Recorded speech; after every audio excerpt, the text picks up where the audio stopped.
దీపావళి పండగ జీవ సంబంధంగా ప్రత్యేకంగా దేనికి ఉపయోగపడుతుందంటే, ఒకటి అలక్ష్మీ పరిహారం.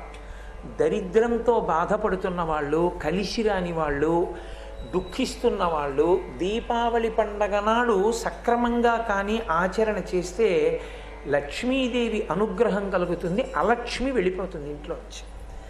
దరిద్రంతో బాధపడుతున్న వాళ్ళని, వాళ్ళ పాపాన్ని తీసేసి లక్ష్మీ కటాక్షాన్ని కల్పించడం కోసం వచ్చింది దీపావళి తిథి.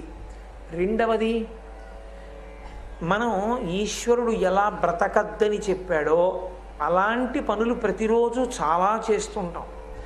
ఈశ్వరుడు ఎలా బ్రతకమన్నాడో ఆ పనులు తక్కువ చేస్తాం. అప్పుడు అవన్నీ పాపములే కదా.